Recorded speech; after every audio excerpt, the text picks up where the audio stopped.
Good evening, everybody, and welcome to another edition of the Bat Around. I'm your host, Paul Valley. With me from Pigtown Sports, he is Zach Moore. And like you said, Tavares strikes out with first and second and nobody out in the ninth inning.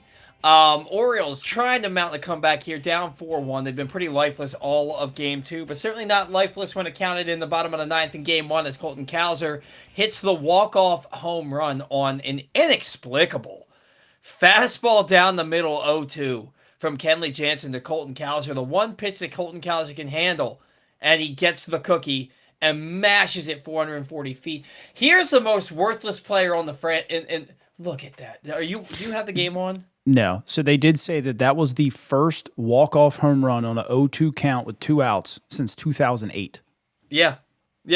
Impressive home run from Cowser. I think we all thought he was striking out there with 2 strikes. And he just mashes them 440 feet. It took some off, too. Yeah. Meanwhile, here's Tyler O'Neill, the most useless player on the roster, the worst player on the roster, and arguably the worst free agent signing in the history of the Baltimore Orioles.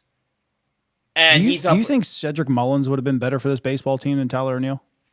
At least he can play defense. Yeah. O'Neill's defense has been okay, but and I think he's actually got about a similar slash line to Cedric Mullins right now. But I mean, 2-1 if he hits a home run here, I'll still hate him. It will be the second thing that he's ever done for this team, and the first being the 3-run homer in the third game of the series of the year, the third game of the year. There's some shirtless dudes at Camden Yards. Every other team has like a section of like 50 guys with their shirts off. We have 8 guys. Oh, strike 3. No way. Tyler O'Neill still sucks. Get this man off my team. That's 2 for 40 now? Is that left-handed? No, he's right-handed. Oh, okay. Don't worry about that. 2 for 39. Yeah. 2 for 39 against left-handed pitching this year. And I think last year he hit 151 against left-handed pitching for this team. This guy, get him off my roster. Yeah, I mean, just like you and I were just talking about before the game, he's also 1 for 13 pinch hitting against a lefty, too, since last year. Yeah. With 5 strikeouts. And now you can't pinch hit Kobe Mayo here because he had the back spasm, so he's out. So now it's Blaze. You need a 3-run homer. He has no home runs this year. You're not getting a 3-run homer from Blaze. God, what are you swinging at? Yeah. I wish I could honestly pull it up from like every single game, but the best I could do was just see like what they've done against left-handed starters last year, because we always know that they're let's be completely honest, they're shit lineups against left-handed starters. Completely printed out of ChatGPT. I'm just going to throw that out there because I'm that mad about these lineups. But since a left-handed starter since last year, they've got a 675 OPS. Like, you're legitimately bringing guys onto this team just to face lefties, a la Tyler O'Neill, and they have a 675 OPS. Yeah. You consistently start or sit your best 9 just to face against lefties, and you're hitting a 675 OPS, right? You're hitting 227 as a team. Yeah, cool, they've hit 73 home runs last year, but that's in almost 2,260 at-bats. Just 73 home runs. Again, 675 OPS. Stop with the stupid-ass lineups. Excuse my French. It doesn't work. It's a failed product. It's a failed model. Please put your best 9 out there every night. I don't care what side they throw from. I don't care if they throw underhanded. Put your best damn 9 out there and see what they can do. 100%. 100%. And Blaze Alexander just struck out to end the game. The Orioles lose Game 3, 4-1. 3 hits. 3 strikeouts in a row with a guy on first and second, no outs. Excellent baseball right there. First and second, nobody out. 3 straight Ks. 3 straight Ks. I mean, they don't. I mean, who are you going to pinch hit there? I mean, you've got to have Tavares. The fact that Tyler O'Neill. It wasn't even their closer. Yeah, the fact that Tyler O'Neill pinch hit for Colton Cowser in the 6th inning today, 7th inning today, because a lefty came out. And this isn't to say that Cowser is a world beater. We know my feelings on Cowser. We know how bad he's been. But, Tyler O'Neill's been worse. If it's possible to be worse than Kowser has been this year, Tyler O'Neill has been worse. I've got a cat literally right at my feet. I can't scoot any closer to the damn desk. But man, we said it. Well, first off, today's show brought to you by Help My Gambling Problem. If you or a loved one has a gambling problem, call 1-800-GAMBLER or visit helpmygamblingproblem.org for free confidential services. That's 1-800-GAMBLER or visit helpmygamblingproblem.org for free confidential services. Today's show also brought to you by Warnkin Law. When you need results in Baltimore, you don't play small ball. If you've been hurt in a crash, call 443-RESULTS or visit warnkinlaw.com. That's 443-RESULTS or visit warnkinlaw.com. We said on this show last week that this next stretch of games for the Orioles was going to make or break their season. Literally said it, starting with Tampa Bay, and they immediately lose 16-6 to Tampa Bay. They finally score more than 3 runs in a game, and they lose 16-6. That started a 3-game sweep, including giving up 4 runs in the bottom of the 8th of Game 3 when you're leading 3-1 to turn a 3-1 lead into a 5-3 loss. You come home, you get some home cooking versus Detroit. 2 homers, 4 doubles to take down the Tigers in Game 1. You get the Gunnar home run, the Kowser walk-off 3-run shot in the bottom of the 9th in Game 2. Tigers take a 4-3 victory, a 4-1 victory in the nightcap. Sweeping a doubleheader is hard, so it doesn't bother me that the Orioles didn't win that game. I would have liked them to show more life, and it would have been really awesome if they could have somehow found a way to win that game. But again, first and second, nobody out to start that inning, and then 3 straight strikeouts. Like,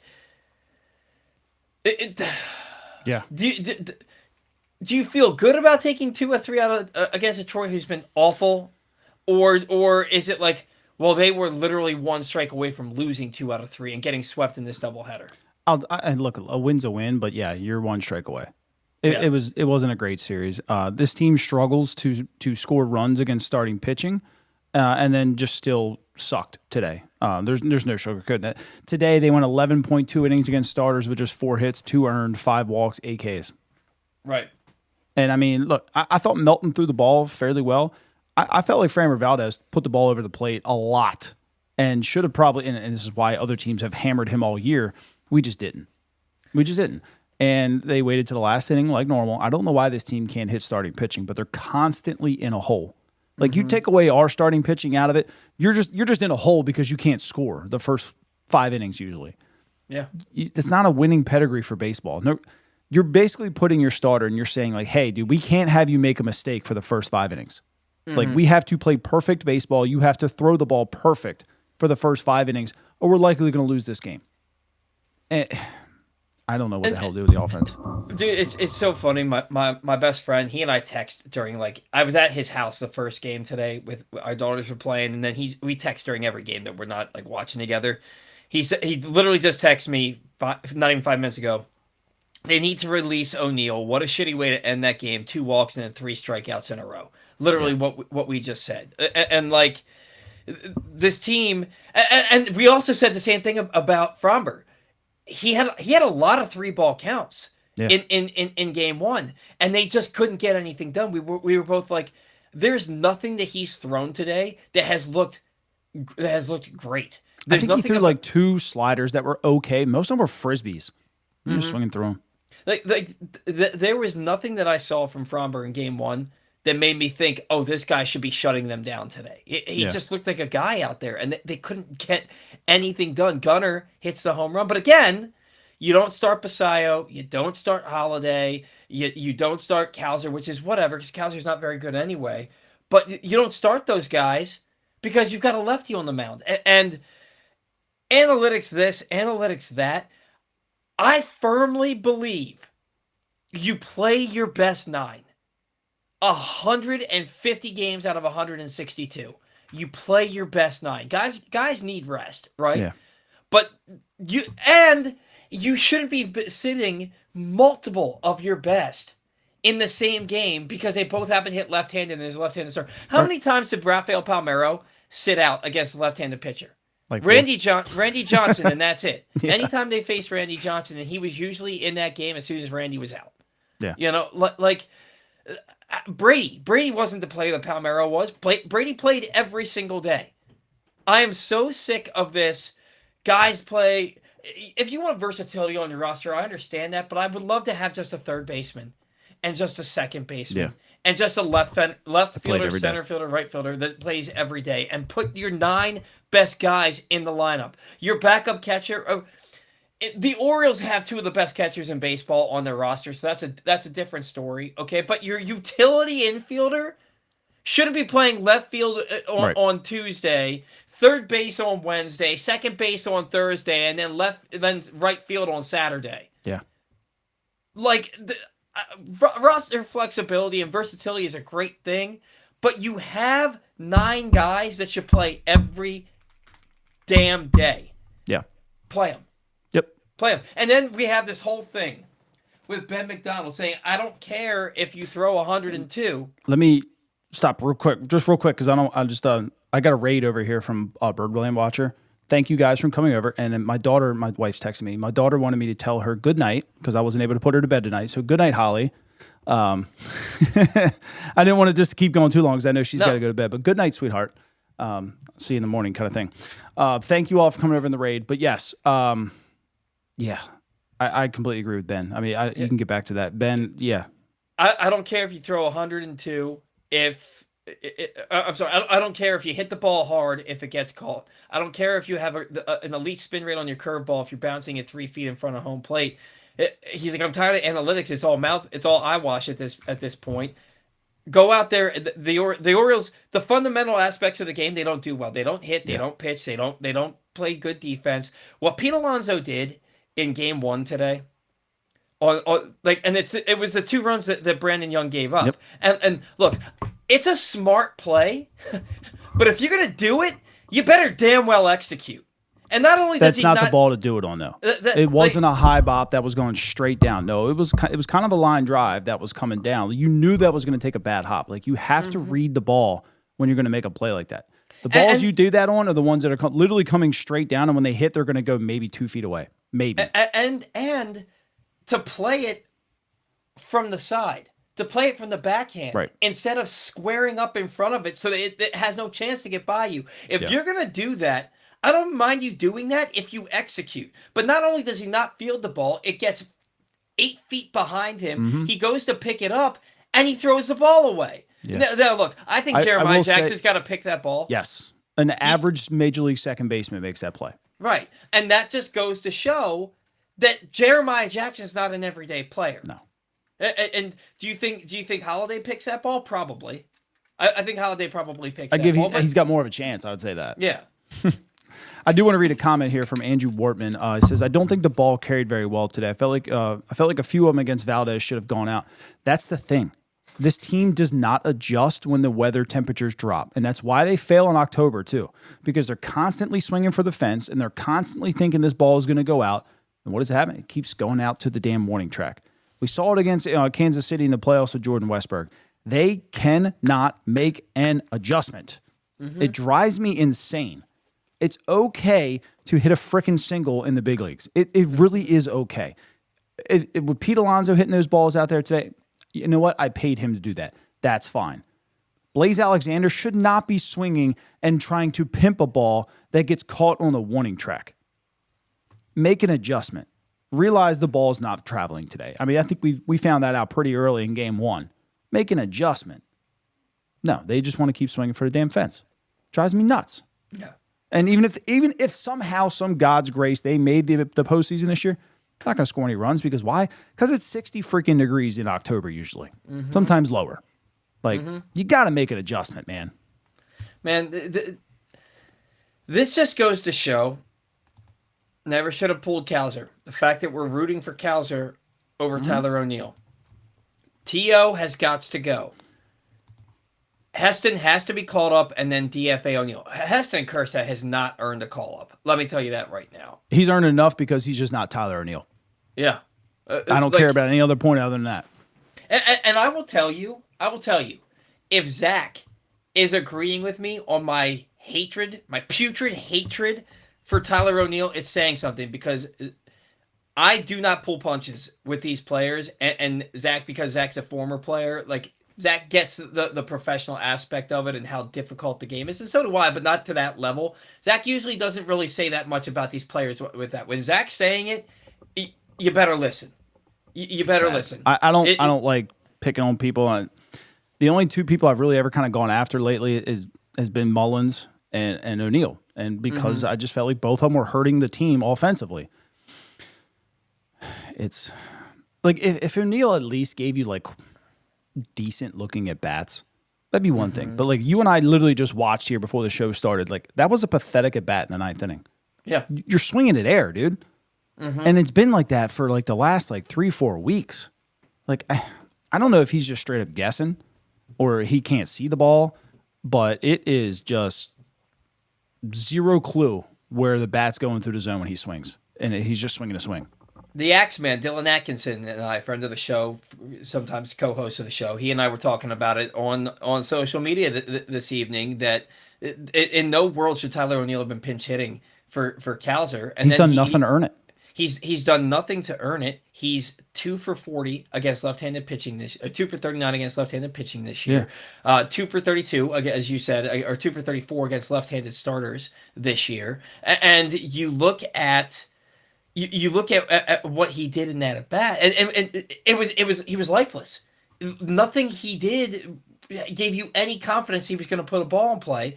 And this is a guy who in St. Louis and Boston mashed left-handed pitching. And Dylan said to me, he's like, it's like he forgot how to hit left-handed pitching the second he stepped foot in Baltimore. I said, well, It's like he forgot how to do anything the second he set foot in Baltimore. I don't want to keep beating a dead horse, but Tyler O'Neill is a dead horse. Like, I said to my buddy today, he's a Ken doll. He's showing all these muscles to hide the fact that he has no balls.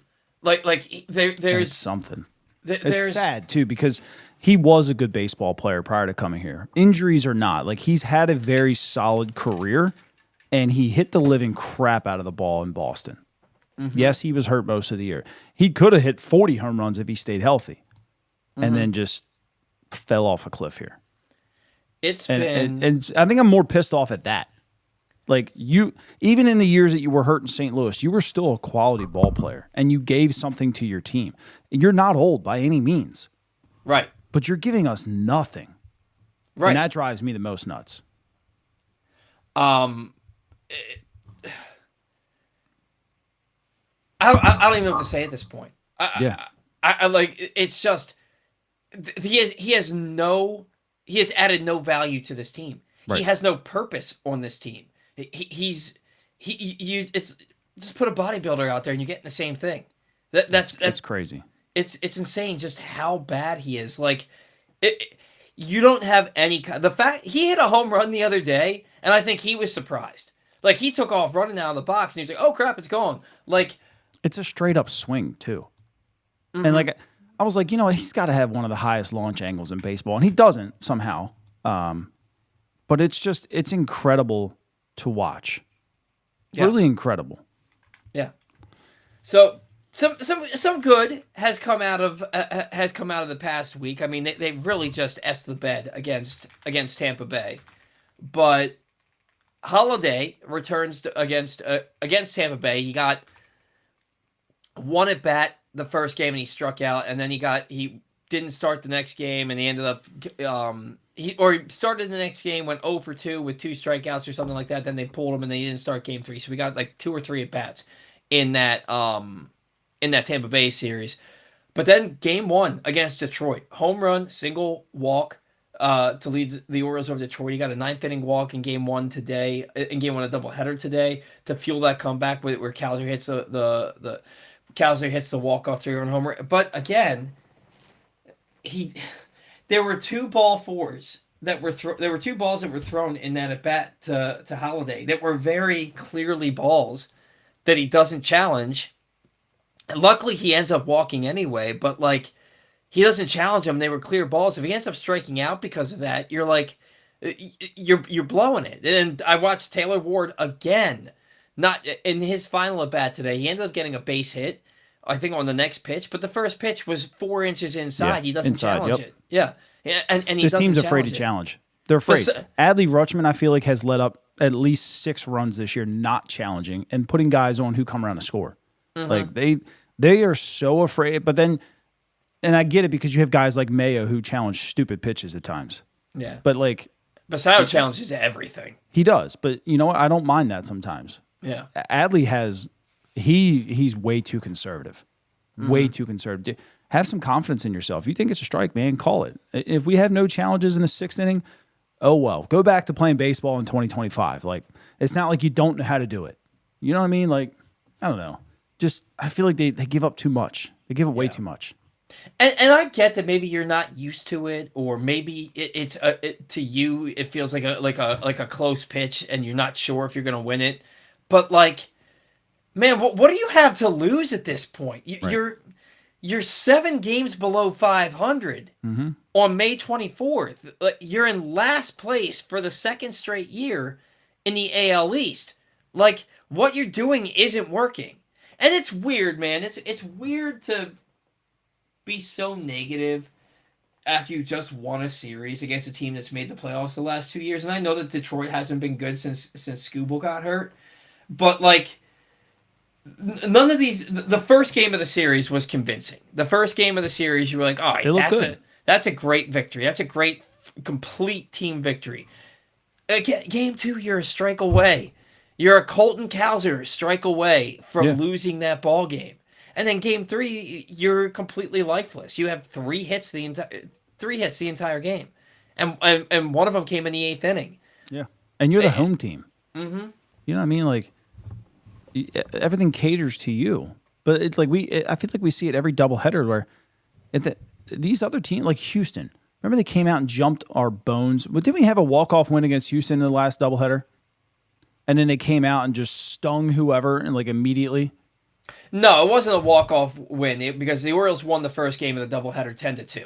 I was at that game. That's right, right. They beat them bad. That's right. And they had 2 grand slams. Yeah, that's right. But then Houston came right back out, didn't care.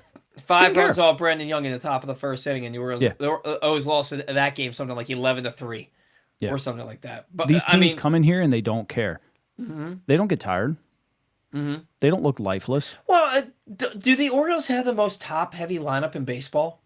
Yeah. After the 5-hitter, you've got a hope and a prayer, and that's about it. Maybe Cowser will run into one. Maybe Mayo will run into one. Maybe Blaze will lay down a bunt, or he'll get hot for a couple games like he did a few weeks ago. You know, but like and I think I said on the show last week, and I said it to you right before this show started today. The fact that we think Taveras has been good shows how bad everybody else has been that's playing center field and right field. Because Cowser's hitting below 200, and O'Neill is hitting. His bat doesn't exist. He would literally have more success if he went up there with nothing, without a bat in his hands. Like, the fact that we think Taveras has been good, he's been good for a 4th outfielder, but he's playing every day. Well, he's been playing good defense. Yeah, we haven't seen a whole lot of good defense. Yeah, so I don't know, man. Like, this team is just. But look, Brandon Young had a great start today. We can go a little bit positive here. Brandon Young threw the ball exceptional well today. Brandon Young's been every good as Dean Kramer. Yeah, he's been every bit as good as Dean Kramer this year. And look, and I know a lot of people want to get on the Orioles for not really developing pitching, but Brandon Young was an undrafted free agent. You want to talk about developing? This wasn't a first-round pick that just happened to make it. This was a guy, and Trey Gibson too. These are guys that were undrafted that you have physically developed up to the big leagues. Mm-hmm. Like, a little bit of credit is due there because these guys aren't really ever supposed to make it out of single A. Mm-hmm. Right? And he's providing quality innings in 2026. Now, like you had just talked about that last Houston doubleheader, he got rocked. But was it like 6 of his 7 starts he's allowed 3 runs or less? Yeah, I mean, the one was against the Nationals when he went 3 2/3 and he allowed 2 runs, but they pulled him early because it was we gotta win this game because you lost 2 of 3 to the DC. Yeah. You know, but he had the dud against Houston. They pulled him before it could be a dud against Washington, and he had that start against the Marlins where he gave up 3 runs in the first inning after being given a 3-0 lead, and then still manages to go 7 for you and doesn't give anything else up. Yeah. You know, and you're going to have dud games sometimes, especially from an undrafted guy who's not a high profile. But I mean, every bit of Dean Kramer, every bit of it. He's been better than Trevor Rogers. He's been better than Chris Bassett, and he's been better than Shane Baz. Better than Shane Baz, save for the last 2 starts for Baz. Yeah. You know, like what Brandon Young did today excuse me, what Brandon Young did today was better than any start that Shane Boz has had this year. Yeah. I think that's fair to say. Because Boz went, what, 5 1/3 the other day and gave up a run. And the start before that, he went 7, but he gave up 3 runs. And and he had almost a 30-pitch sixth inning. What Brandon Young did today was better than any start that Shane Boz has had for the Orioles this year. He looked in control. Looked very in control. I will be the first to tell you that I said, look, Brandon Young is a 4A pitcher. He's not a big league pitcher. Like, he can come and give you spot starts and give you innings at the big league level, but he's not somebody who's a piece of a rotation. I don't know if he is a guy that should be part of a 5-man rotation on a good baseball team, but I know that right now he's earned the job. He's earned the right to go out there every 5th day, and he's competitive. He's a big guy, 6'6". Yeah. Like, dudes that are that size, they can give you something at the big league level, and he's not, save for the one game, he's not taking you out of any games. He's keeping you competitive in just about every start. And that's all you need, especially right now. I mean, and especially in a doubleheader. I mean, it could have got out of hand today, and you could have, I mean, they used all of their top-end arms in the first game. Like, we could have been using ours by the 5th inning. Yeah. You know, like, that was big. It was big to start off a doubleheader, and I can't thank him enough, honestly. I mean, he's thrown the ball well for us this year. For a team that has really struggled with inconsistencies across the board, offense, defense, pitching, like, I think he's done his job this year, especially for filling in. I mean, you don't expect much from a guy like that, but he's given you, 6 outings that have allowed you to win a baseball game. Like, no complaints here. 100%. Well, and like, then you go to the other side of things with Trevor Rogers. His first 3 starts, 3 quality starts. They're beautiful. He looked great. Then the last 5 starts, he has been absolutely awful. I think 6, 7 now. 6 or 7 starts, he's been just awful. Today I thought he looked good until that last batter. He gives up the 2-run homer, and then he walks. Which I thought was a decent pitch. Yeah, I mean, it was decent. It was out of the zone. For him, for Trevor Rogers, but that's the other thing. Trevor Rogers has thrown a lot of pitches out of the zone that have a bad result. Yes. I think 5 of his 6 hits last week were either on the corners, like in a good spot, or balls that they put in play and got base hits out of. And like, look, the other thing is he has given himself. Orioles play at 1:30 tomorrow. Yeah. Oh, the Rays are here. I'm not even gonna say it. I'm supposed to be maybe interviewing somebody on the coaching staff tomorrow, but it hasn't worked out a couple times, so I don't want to say it just yet. Oh, I gotcha. Trevor Rogers has not left himself room for error. No. Like he could have given up that 2-run homer and then given you 5 shutout innings after that, and you're like, oh, okay. He almost did. And he almost did. He couldn't throw that sweeper. And I talked to a buddy of mine, Alex, all the time about this. Uncompetitive pitches in a 1-2 count. That's what I said. I literally posted that on Twitter or X tonight, that he got ahead of that guy that ended up getting the 2-run single. He got ahead of him 1-2, and there was not a single competitive pitch after that. Yeah. There was not a single pitch that would. And I thought the changeup was the right call, just wasn't located. Yeah, like you had him out in front and to get to 2 strikes, which was it was a beautiful pitch, down and in. Wasn't expecting, he was way out, and I was sitting there thinking, like, throw that pitch again, throw it again. Nope, and it just flutters over across the middle of the plate, and he sat on it like he was sitting changeup. A pitch that we throw 4% of the time with 2 strikes, and he was sitting on it. Well, because he just tried. What was that? Just trying to put it in play. That frisbee looking sweeper that started out of the zone and stayed out of the zone. That would never, unless you're up there strictly guessing and you're thinking fastball and trying to get started early, you're not going to entice a single major league player to swing at that pitch.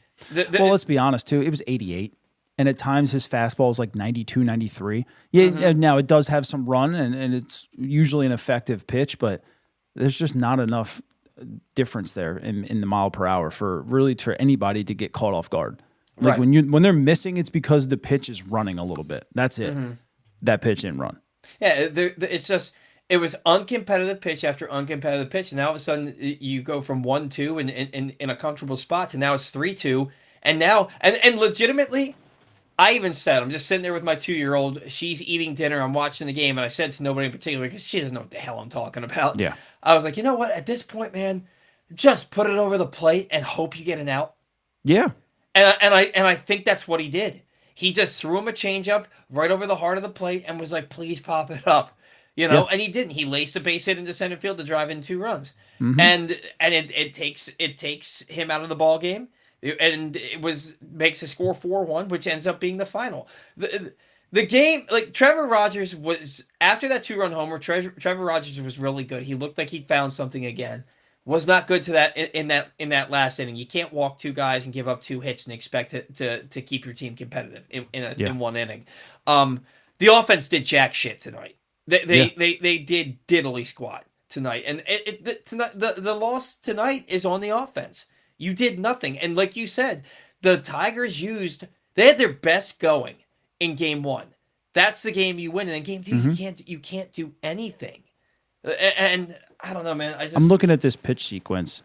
95.3 on the inner half, called strike. 95 on the inner half, fouled off. 89.6 for the changeup, but it was down and in, and it was fouled off. He was way out in front. Just not enough there. Balls 5 and 6, pitch 5 and 6 are so far outside the uncompetitive pitches. They're not even in the pitch by pitch from what I'm looking at right now on Statcast. And then 7 was just, it was away, but it was in the lower quadrant of the outside corner of the plate at 88. I think if you get it back inside there, you probably get him out. Yeah, but it's just command. What I noticed from Rogers in his last start, that he would get 2 strikes using the fastball. Yeah, and then go away from it. And then go away from it. But then when that 1 inning that he had that was 1-2-3 and he struck out 2 guys in the inning, he struck them out on 94, 95 mile an hour fastballs. So like, why not just come back in with a fastball? It's the one pitch that he had no chance against. Come back in with a fastball. If you walk him, okay, you walk him. We don't want you to walk somebody with the bases loaded. But like, at least he didn't even come back inside. Yeah. After that 4th pitch. At least you walked him going with what got you there. Yeah. And with the pitch that, frankly, for you, and it's so funny because we talk about how they've been too fastball reliant to start counts, but to start at bats. But like, go back to the fastball. For Rogers, when he plays off the fastball, it works. It works. Like I went back and I watched every hit that he gave up last week in his last start, and I think it was 5 of the 6 hits that he gave up I think he gave up 6 hits with 2 strikes. 5 of the 6 hits he gave up with 2 strikes were on changeups. Yeah. Off-speed pitches. And then all the strikeouts were on fastballs in the upper quadrant. Yeah. It's just and look, 95 from a lefty is pretty damn good. Pretty good. So is it predictable? Like with 2 strikes, do you know with Trevor Rogers, some sort of breaking ball is coming? Well, have we gotten to that point? I think so, and the reason that I looked into it is because I was listening to the broadcast, and Ben McDonald said, last year Trevor Rogers was able to when he got ahead 2 strikes, he was able to go off speed. He would throw that devastating changeup or the sweeper, and he'd be able to get strikeouts with that. And he's like, it's not happening this year. So then I went back and looked, and I marveled at how many hits he gave up on off speed to Tampa Bay in his last start. I think it was 5 of the 7 hits he gave up were on the off speed. I think that it has become too predictable. I would love to just see him come in against somebody just once and go 95 up and in, 95 up and in, 95 up and in the strike zone, and just see what happens. Yeah. Yeah. I don't need to see any more change-ups. Like, if I know you're going to throw it, if Ben McDonald's watching the game and he knows you're going to throw it, they know you're going to throw it. Yeah. So let me see here. So, yeah, he's thrown 92 fastballs this year with 2 strikes. He's got a 30% K rate. He's thrown 54 changeups, but he hasn't thrown many. But it gives him a 35% K rate, 50% K rate on the sweeper. He's only thrown 39 of those, and then the sinker he's got a 45.5. So, yeah, I think they're just sitting. They're sitting breaking ball, which I don't understand why. And maybe this is another Christ. He's given up a 321 average on the fastball with 2 strikes and a 370 average on the changeup. And that's going up today. Golly. Man, you said 321 on the fastball. I'm like, maybe he shouldn't throw the fastball. You said 370 something on the changeup. I'm like, Jesus, he can't throw anything. Well, the sinker, he only gives up 250, but he's only thrown it 23 times. Well, I mean, maybe he thinks it's too small. Maybe they think. How the hell did the pitching, the pitching coaching staff keep their jobs? They make a lot of money. They're one of the highest paid in the league. That would be a reason to get rid of them. You would think. Shoot the messenger. There was nothing. They were given a 1-year prove it deal under Albie because of their money, from what I was told. Right now, you ain't proving it. They suck. At times, yes, some guys look very good, but I think you got to look across the board at the numbers right now and just. And then you'll hear the word vomit. We want to hate on them when things are going bad, but look at what they've been able to do with Brandon Young and Cade Povich. Just shut the hell up. This is when I have the conversations. Kyle Bradish and Trevor Rogers and you know what? Kyle Bradish has looked good his last 3 starts. Shane Baz has looked good his last 2 starts. I will tell you that. I think that this starting rotation, that's my key to the rest of the season. I'll get into that in a second. I want to remind everybody that today's show is brought to you by Glenn Clark Radio. If you missed anything from Glenn Clark Radio this week, you can find all those conversations in the Glenn Clark Radio Weekend Review feature at PressBoxOnline.com. And as always, watch or listen to GCR every Monday through Thursday.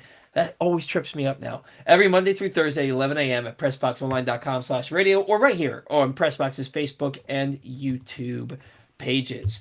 So I would love to know what your key to the Orioles turnaround this season is. And I will tell you what mine is first. I think they have to get Chris Bassett going. I think the number one key to the Orioles turnaround is getting Chris Bassett going because I think Brandon Young gives you what you would hope for out of a 4th or 5th starter. Yeah. Kyle Bradish's last 3 starts has looked like Kyle Bradish. Shane Baz's last 2 starts has looked like that guy that you traded 5 basically first-round picks for.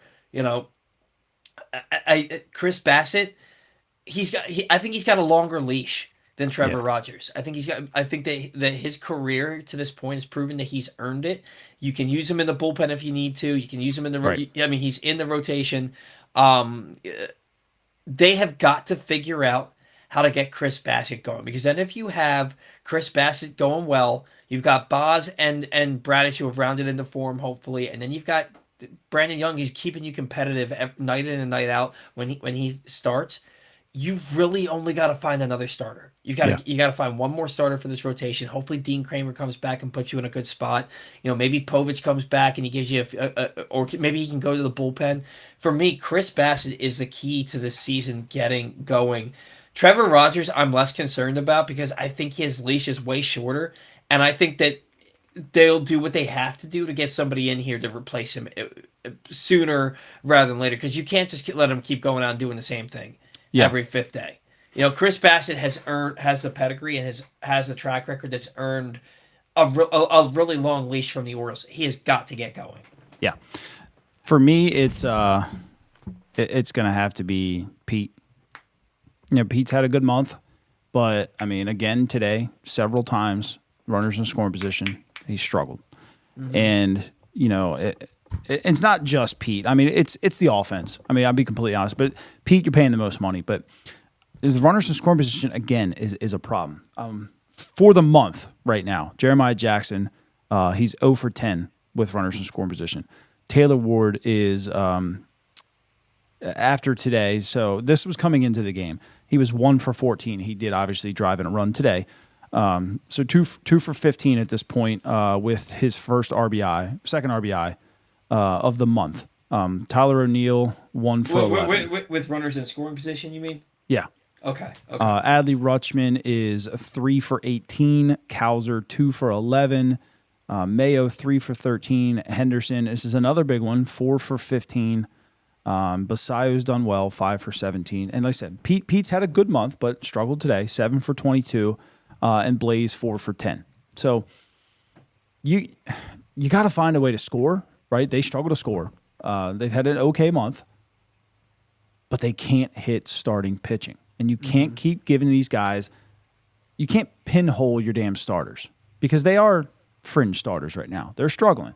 And for them to get on track, giving them a freaking lead would probably help. Now, granted, yes, we've given up some runs pretty much after scoring runs all the time. I think that's the most annoying thing of this team right now. But still, the fact that you're giving these guys an opportunity to make a mistake and still be okay is big. Because right now, when they're making a mistake and it's not okay, like it's magnified. And I feel like heads kind of drop down early on when they're just not hitting and they give up a run in like the third, fourth inning or something, or 2 or 3 runs. They can never stop the bleeding. I feel like the starters wise. But the hitting, it's just constant, just bad at bat after bad at bat after bad at bat. And it's been a decent month. It hasn't been horrible. It's been okay. But like if you're gonna get going, like you got to get the offense going first. Like you've got to be able to come out here, and if you have 5 games a week, 6 games a week, you've got to be scoring 5 runs a game, at least 4 of them. Like you've paid these guys a lot of money to do that, and they're scoring less than 2 runs or 2 runs or less more often than they're scoring 5 or more.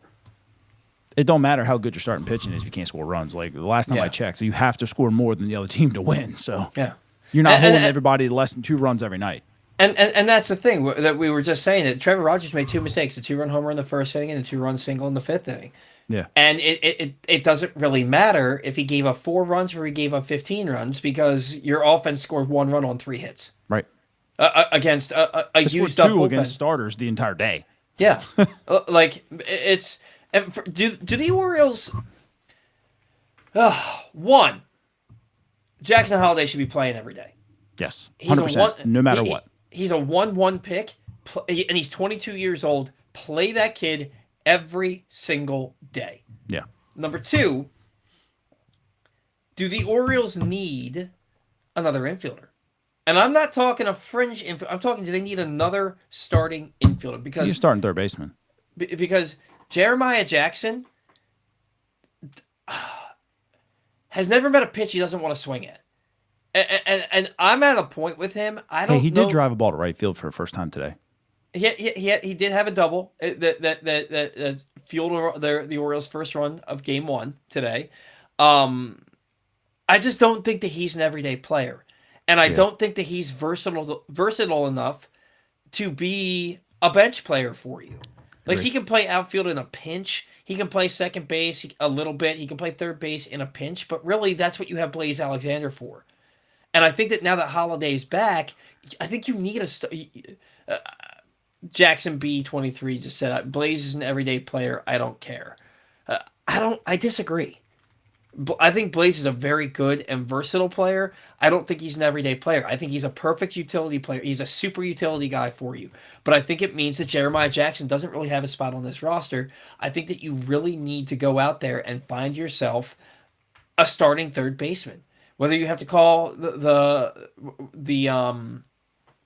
Astros for Isaac Paredes, or you have to go, who's the guy in San Francisco? The third baseman. Matt Chapman? Yeah. No. Well, I would love Matt Chapman. Matt Chapman changes your team completely, but I don't know that they're willing to get rid of him. Yeah, I don't care who it has. It's got to be somebody that can play third base every single day and not be an automatic out in your lineup. I think I know who you're talking about. I forget his name, though. Yeah, I can't remember. He's like more of a utility guy, right? Yeah. Yeah. But having a good year for them right now. For me, Jeremiah Jackson doesn't he should be. If you're hoping to be a contender, Jeremiah Jackson should be playing for you every single day. Yeah. Here's the thing, though. I think Jeremiah is a better hitter than Blaze, but Blaze is obviously a way better glove and arm. Who do you pick? Because, like, if you need a right-handed bat off the bench late in the game that potentially could hit a ball out of the ballpark, it's hands down Jeremiah Jackson. Yeah, I think he's probably better than most of the guys on the team. But the guy that can do it all would be Blaze, right? I think that Blaze has a better approach at the plate. Jackson has more power. Is he a better hitter? He's got more power. The ball in the inner half, he's a better hitter. Yeah. Casey Schmidt. Casey Schmidt, that's right. Yeah. Yeah. Yep. Sean, It was me that was talking about Casey Schmidt. Come on, man. It's. I feel like they need. I feel like they need an everyday infielder to add to this roster, and I feel like they need an everyday center fielder. Yeah. I would love to. So I would love for it to be around Kelsey. this with some friends earlier, right?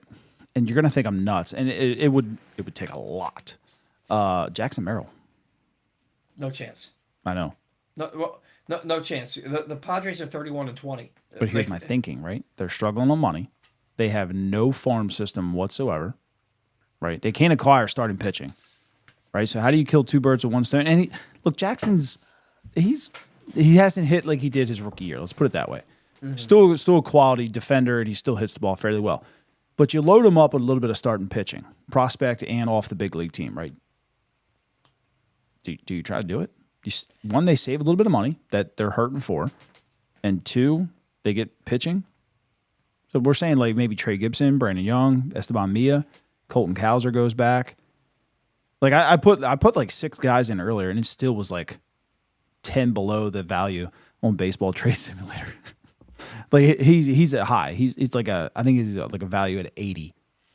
So 6 of our big league players plus prospects couldn't even get it done. But if you found a way, would you be willing to give up a lot of players for it? I mean, sure. I just don't think it's realistic at all. Yeah, because we need pitching too, honestly. Yeah, I think would I be willing to? Would I be willing for them to make the trade to get Jackson Merrill here? Yes. Do I think that there is any scenario in which the Orioles do that? Absolutely not. Yeah, they don't have enough pitching. Absolutely not. Now, and maybe but who else? Who else, like center field wise, could you acquire? I've said it before that you because Brenton Doyle stinks. Yeah, you could trade with the Angels suck. Yeah, get Mike. Go get Mike Trout. They're going to bring in Trout at 37 a year because he's going to be 35. Buxton and Joe Ryan from the Twins, but the Twins are just as in Isn't it Joe as Ryan the Orioles down? are. I thought he was. But apparently, like I think I said it on this show that Joe Ryan threw like 9 pitches. No, I said it on Twitter. I was like, Joe Ryan threw 9 pitches and came out. But then like they were like, no, he went 6 innings of 1-run ball. Oh, that's right. Yeah, he actually returned the next scheduled turn in the rotation and pitched. Yeah, that's wild. Sean said you have. Why can't we get that lucky? You have a better chance of Manny Machado coming back to Baltimore than you do getting Jackson. I was gonna say Manny Machado. I love Manny Machado. I would take Manny Machado in a heartbeat. Tatis hasn't hit a home run since 1972. That's not the one I clicked on. I'd take Tatis. He's a Gold Glove outfielder. He's a Gold Glove outfielder. I would take Tatis, but are you paying him? He's making a lot of money too. Yeah, he's making a lot of money. $28-30 million a year, and he has no home runs this year. But I feel like he would be a guy because of the contract that you're trying to. Get some money out of. It would take less to acquire him. It'd be the same as Trout. If you're willing to take on that amount of money, like the prospect wise is way lower. Yeah. To where Merrill, you would have to give up probably 10 guys, where Tatis would be like 2. So look, the Orioles. Somebody said earlier on in the show, like very early in the show tonight, that the Orioles should fire Elias, gut 80% of the roster, and do a full-on rebuild. Can't do that in the middle of the season. And they're not going to do that. Yeah. David Rubenstein didn't buy this team to do that, and they've said as much that they're not going to tear this down. They're going to go get it. They have the financial wherewithal to go get a championship. That's what they want to do. So I agree with the fire Elias. I think that and we all saw the pages from what was it, Astro Ball. Yeah, making their waves about Sig Mejdal and like what they thought of him there, which is crazy.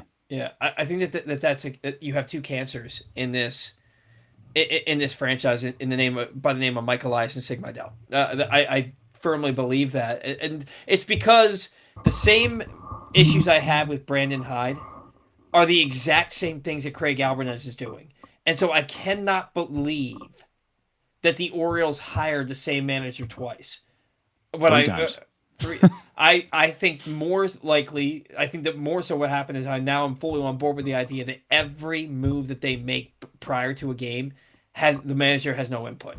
They give him input, Yes. but I think I do not believe it's his call at all. No, not on the lineups at all. There's no way. There's just no way that Craig Albertine has been lauded as the baseball guy that he is, and that he's putting those lineups out. Mm-mm. And Craig Albertine and I are very similar in age. I'm 40. I'll be 42 this year. He's 43. You're in your mid 30s, right, Zach? Not to age you, but you're in your mid 30s. We come from a similar era of baseball that we grew up with, and we believe that. And I don't mean to speak for you. You can tell me I'm wrong, but I believe that we all believe that baseball is played in between the lines, not on a computer screen. The analytics have their place, but you still have to have a feel for the game. You have to, go out there and play baseball. Yeah. I cannot imagine that Craig Albertine says, well, I want to play Weston Wilson instead of Jackson Holliday today because we're facing a left-handed pitcher. Yeah. I can't imagine that that's the type of guy that he is. No. I think that that's 100% what Sig Meil's algorithm is telling him.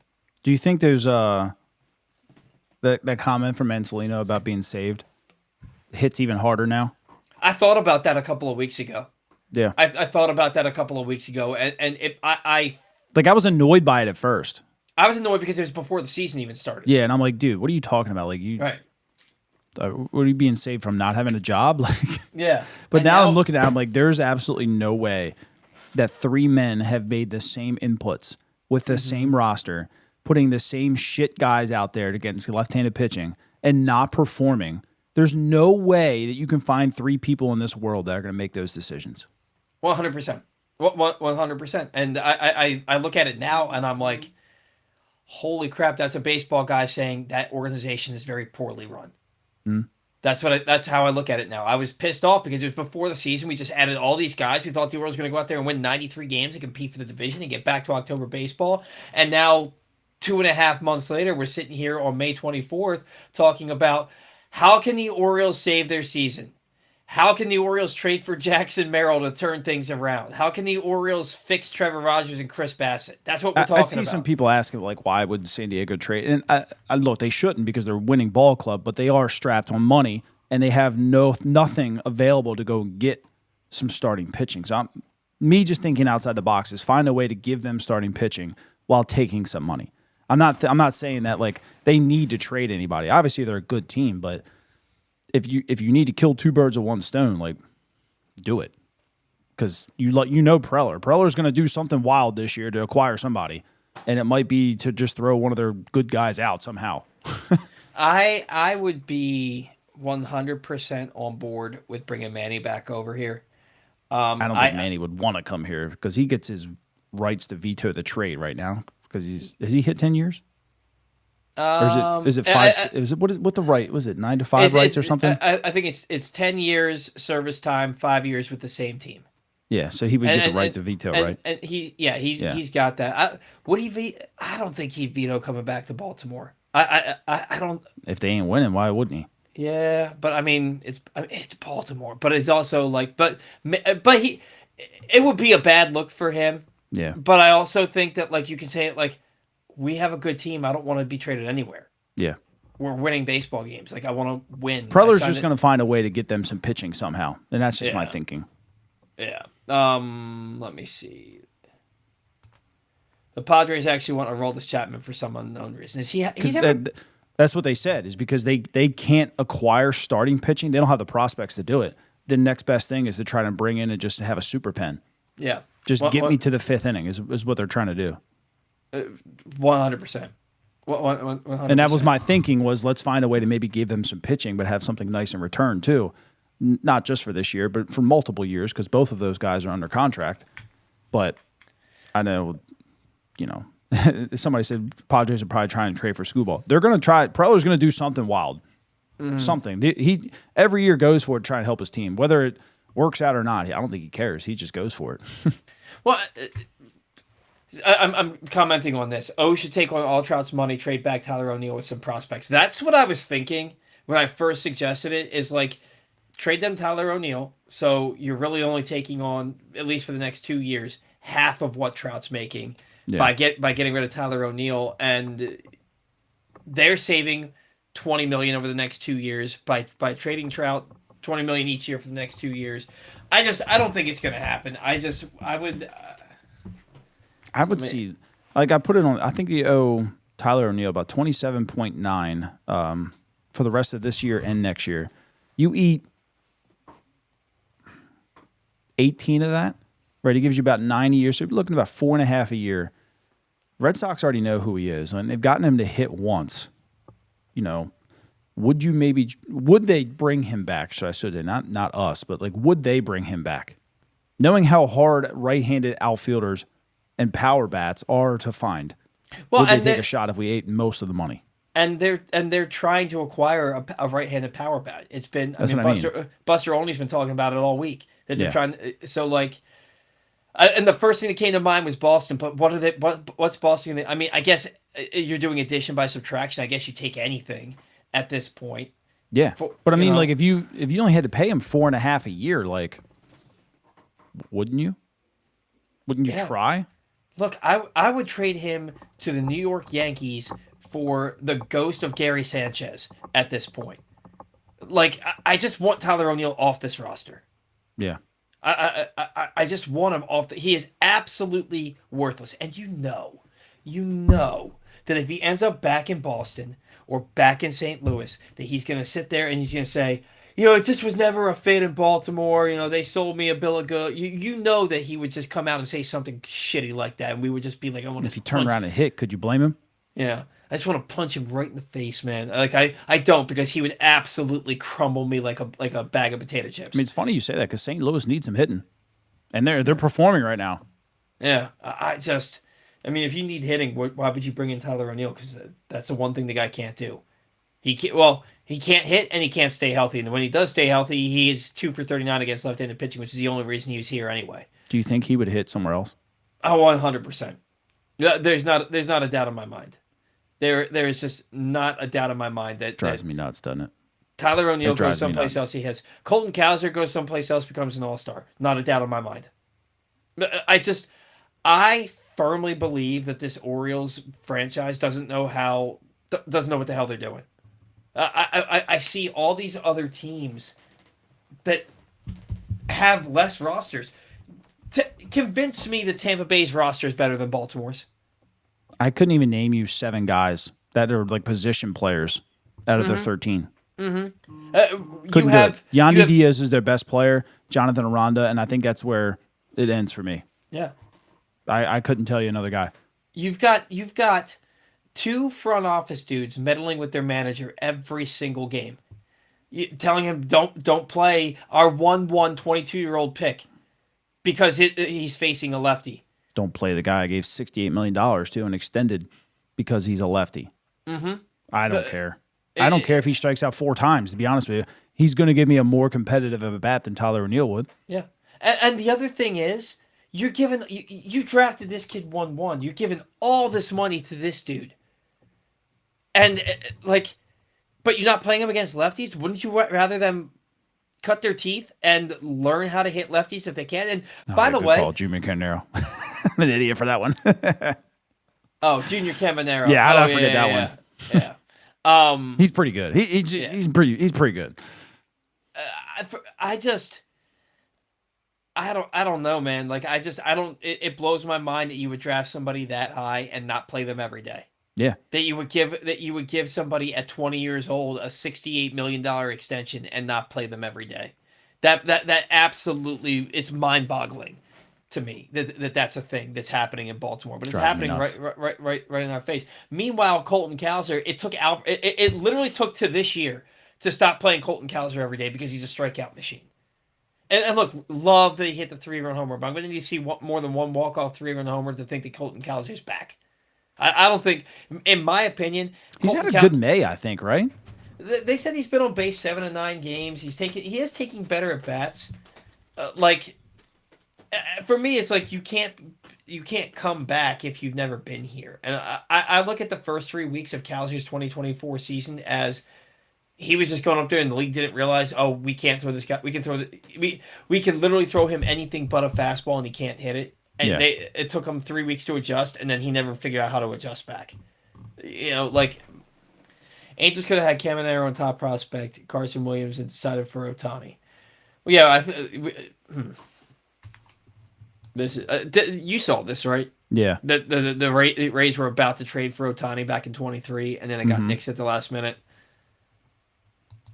Let's see. Can you imagine? From what I've read, I read the other day, they were in on Juan Soto. They were in on Ohtani. They were in on I forget who else. Mason Miller. Like apparently the Rays have like just missed on several big name guys over the last like 2-3 years. Really? Yeah. Man, which is crazy. Like they're going for it. Yeah. I mean, look which is crazy to me because like you traded good players too at the deadline. Like I guess maybe they miss out and they're like, all right, well, let's get what we can for this guy, and we'll try to make a run at it again next year. Like they kind of give up mid-season a lot, which is wild to me. But they're always in first place, and when they get this new stadium built, like I think they're really going to go after it. Well, and I think that's why they're going after it, right? They got new owners too. They've got new owners. They're looking to build they're building a new ballpark, and it's like let's flex. Let's go flex, and it just hasn't happened. Today's show has been brought to you by the latest edition of Press Box, which is available now. On the cover, Bill Ordine looks at what will be different at the 2026 Preakness at Laurel and the future of the race when it moves back to Pimlico. Also inside, Luke Jackson looks at what Trey Hendrickson brings to the Ravens and much more. But be on the lookout for the new print issue for free at your Baltimore area Highs dairy stores, and also read it at PressBoxOnline.com. I want to get back to talking about Jackson Holliday because you started talking about Manzolino a little bit. And it reminded me that when Manzolino was here, he said Jackson Holliday's going to be hitting leadoff for this team for the next 5 years. Should Jackson Holliday, and from the at-bats that I've seen him take, he has a few strikeouts, but... You're going to strike out in the big leagues. Yeah. His at-bats, to me, look different this year, to start. I think he's a little bit more confident. I think he's a little bit more confident. My buddy and I were noting that he looks bigger. He looks like he put on some solid weight. And on top of that, he looks like he has a professional eye. Yeah. Well, you thought he had it last year. Yeah. And he set the Norfolk record for walks. Yeah.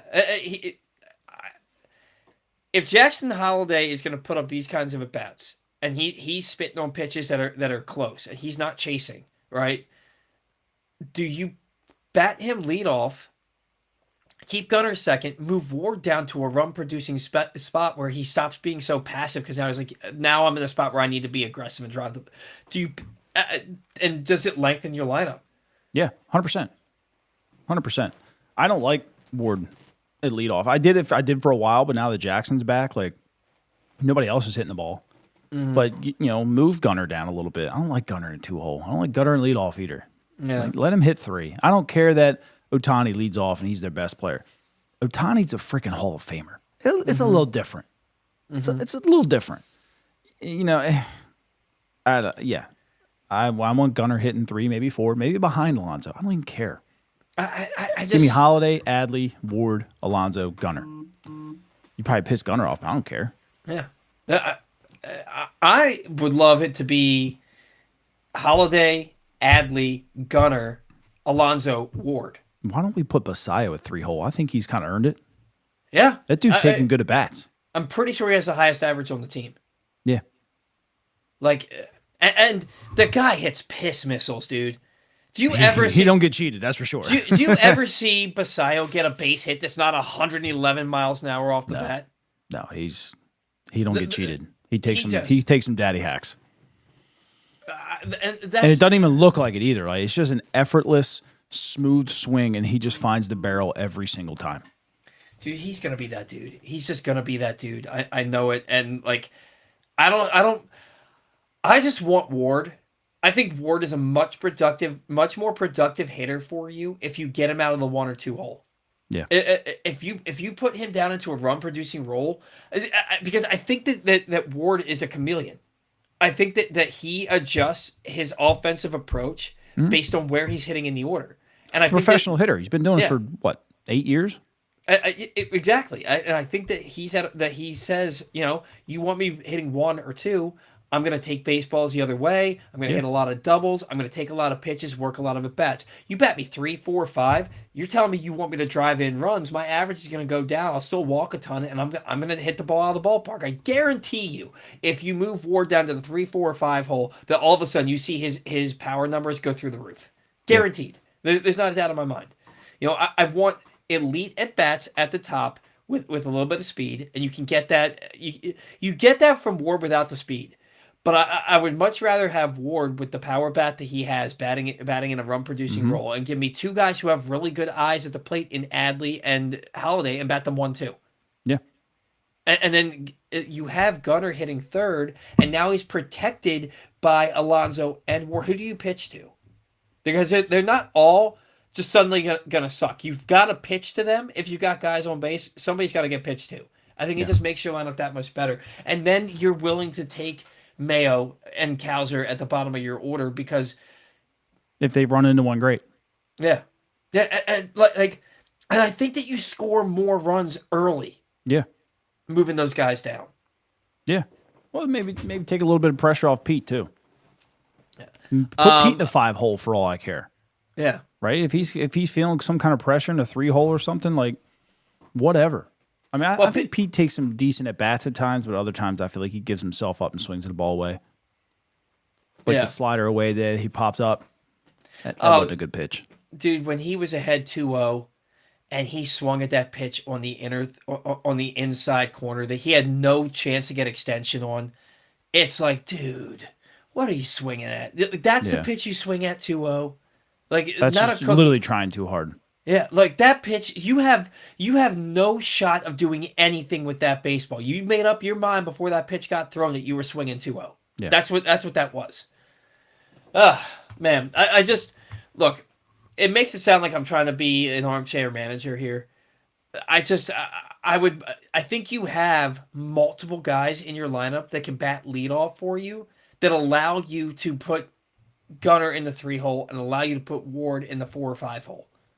And I think that Ward is a perfect 5 hitter on this ball club. And then it allows you to have. Then you have Basayo who can hit 6 with less pressure. I don't know. They're not going to listen to me. It's not going to happen. But I will tell you that if Holliday continues to put up the at bats that I've seen him put up since he's come back, he's going to force their hand and they're going to move him up in the order. And I don't mean 7th or 6th. I mean top third. When do you think the computer allows it? Jesus, bro. Never. Never. I mean, it did it the whole season last year, right? I don't know. That's a great point, Laura. Aren't we all armchair managers, Paul? I think that's the definition of being a fan, is being an armchair manager. Especially in today's game. Yeah, legitimately. There's no way that this wouldn't be better, that this would give a better result. Meanwhile, I'm sitting in the basement of my house doing a show, and these guys are getting paid $4 million to manage a ball club. Yeah.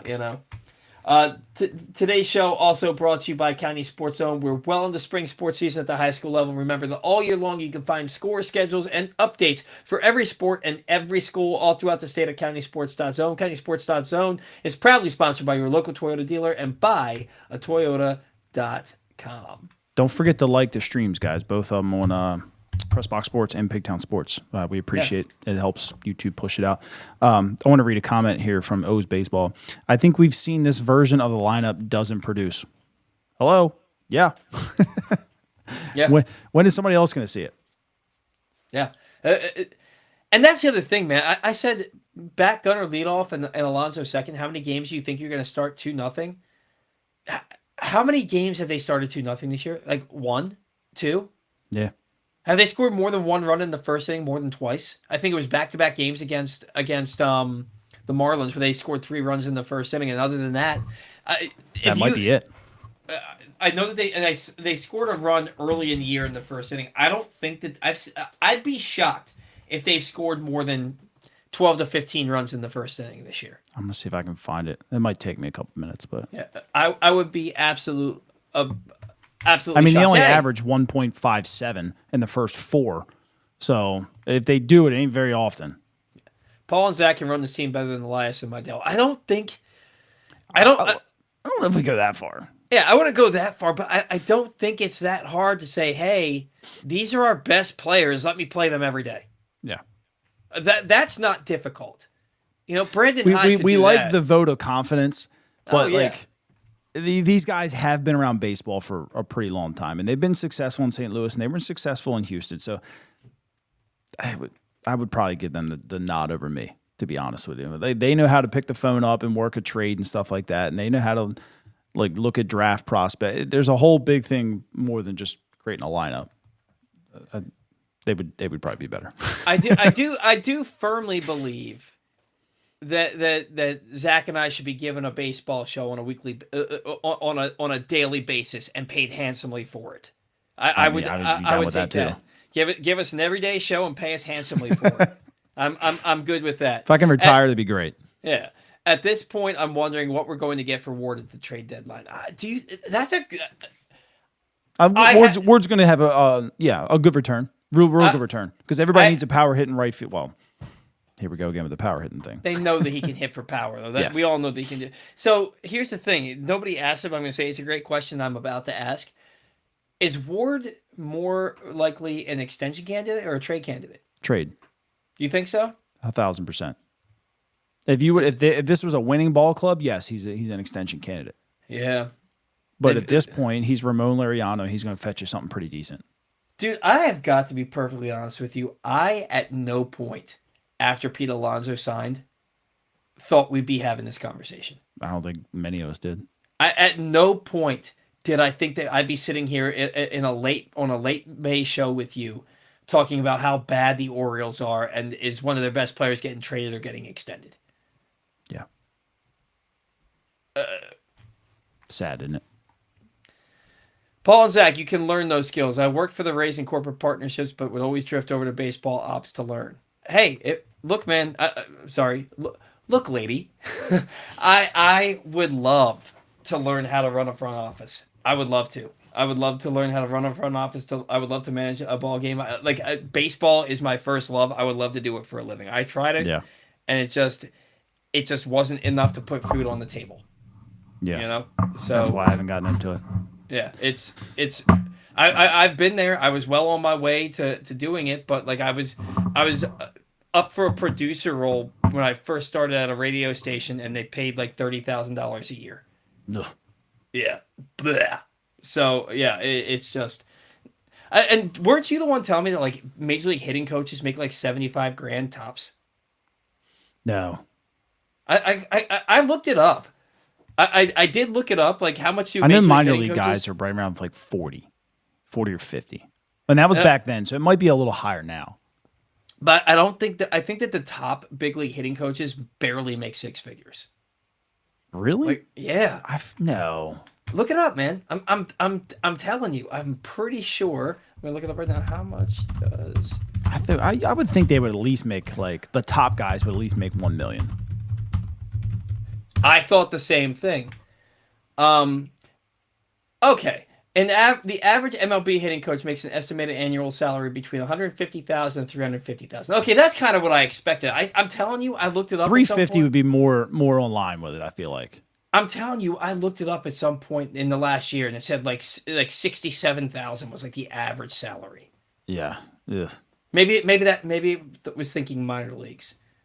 Minor leagues, I definitely would believe that. That makes more sense because you got to be away from your family and traveling basically from February to October. You got to think about it. Yeah, but you think about it from February to October, so it's not a full year either. And if you're making $350, that's not terrible. Yeah. Laura, here's the thing. She said corporate partnerships didn't pay. This is not.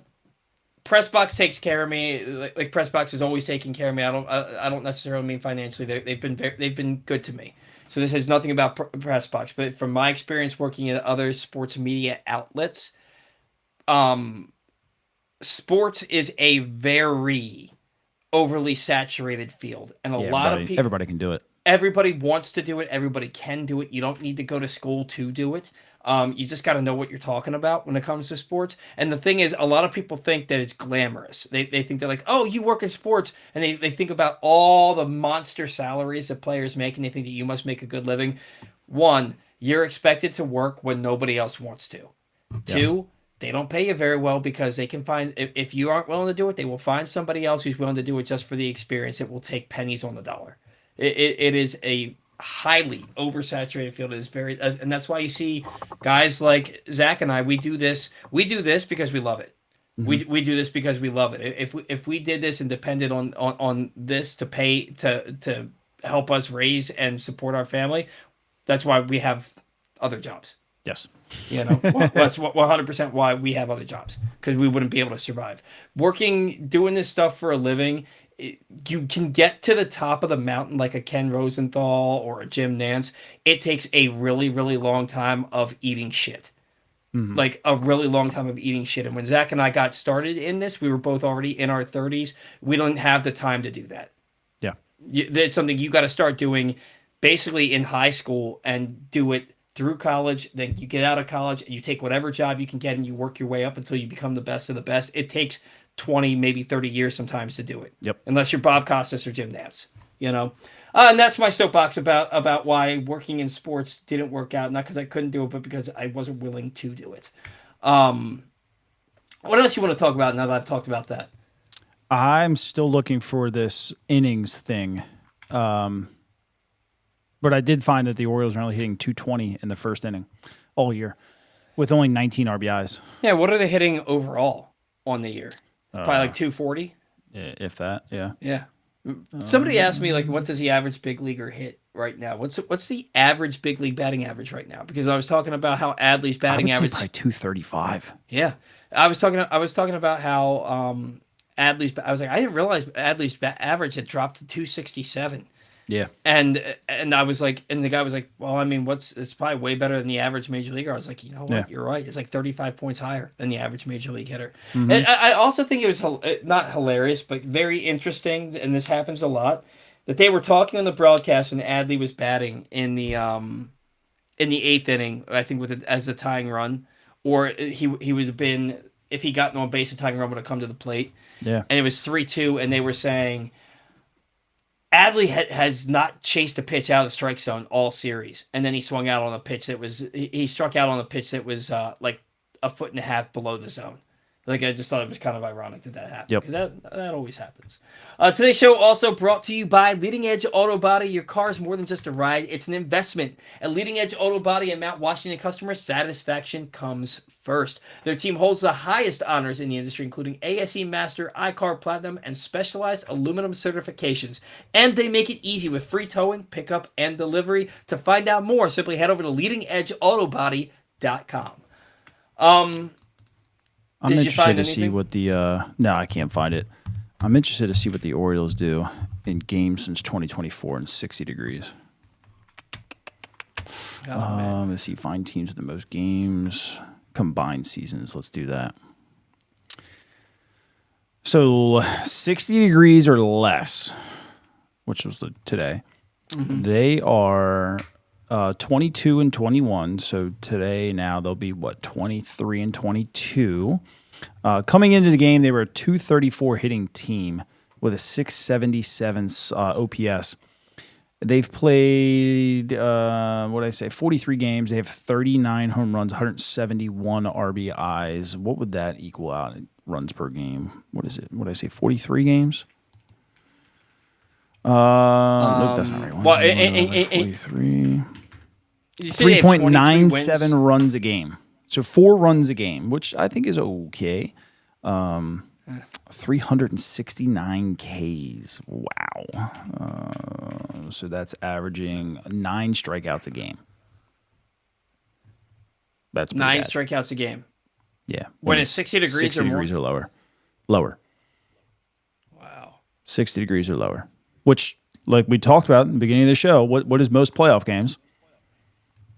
Pretty close to 60 degrees, right? Yeah. Here we go. The Orioles in the first inning this year have scored 19 runs. Yeah, I said that earlier. Oh, you overall. did? I thought Yeah. I thought that's what you were looking for. Oh no, I said that, but I was saying like how many times I was looking for how many times they scored 2 or more in the first inning. That for some reason I can't find that. Oh, Yeah. gotcha. I could find that. I would just have to go game by game. It would take a while. Yeah, I'm not willing to do Yeah. that on the show. There's times where I've done stuff like that when I'm just bored and I think about something. I didn't hear you say the 19 part. I thought you were Yeah. just looking for. I was like, oh, I'll just go to Baseball Reference. No, they were 220 hitter or 224 with 19 RBIs in the first inning. It was terrible. Yeah. Terrible. 50 some strikeouts. Terrible. When's Mountcastle get back? That's a major league hitter if I've ever seen one. Great back control too. Could get a base hit in a big spot. Where's he I don't going to even play? know. He had like a hamstring tear or something, didn't he? No, he broke his foot. That's what. No, was it? Was It- that last year? Last year, when he was scoring on a double or something like that, he Yeah. slid into home and tore his hamstring. This year, it was running out of That's right, running a a single second. into a double, and he broke his foot. I think he's still Yeah. out for like, I'd imagine 3 to 5 more weeks minimum. Yeah. Jackson, I don't know, man. I don't know. Especially if you get rid of Tyler O'Neill, you can find a way to play Mountcastle a lot more. Yeah. And I mean, if they you chose had- to keep him for a reason. And if you have Ryan Mountcastle batting 7th, I'd take Ryan Mountcastle batting 7th. I do believe he's a big league hitter. Even if the power's sapped, I believe he's a big league hitter. Yeah. And he can hit the ball behind the runner. If there's Yeah. a runner on first, he can hit the ball behind the runner. I've always been a Ryan Mountcastle fan. We were talking about Pete Alonso swinging 2-0 at that pitch on the inside corner that he had no chance to do anything with. I've seen Ryan Mountcastle take that pitch and hit it 420 feet. Yeah.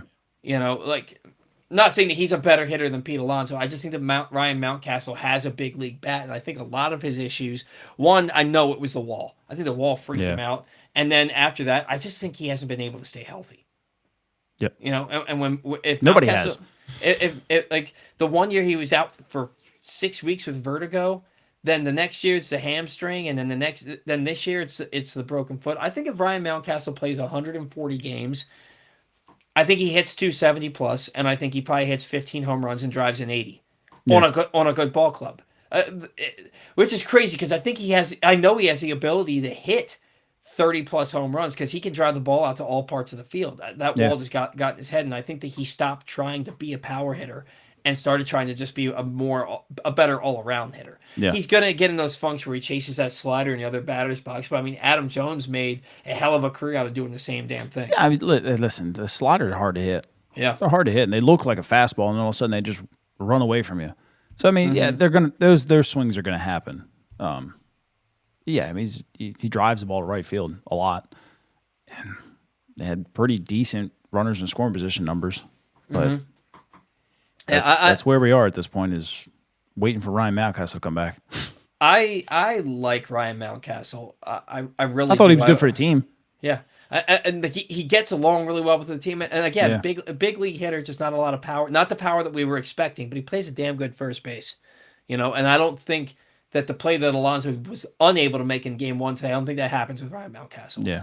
I think Mountcastle just catches it and takes the out. You know? Yeah. But all right, that's going to do it for us here on the Bat Around tonight. Thank you to all of our sponsors. Without you, we don't have a show. Thank you to everybody that tunes in, that likes, that subscribes, that interacts with us every show. Without you, we 100% do not have a show. And thank you. There's a few people that tune into the show that I know for a fact in the past have not liked me very much, but I appreciate you getting over your disdain for me to tune into the show. It means a lot that you're still tuning in. I know it's probably mostly for Zach, but I do appreciate you tuning into the show. Thank you so much for that. Until next week,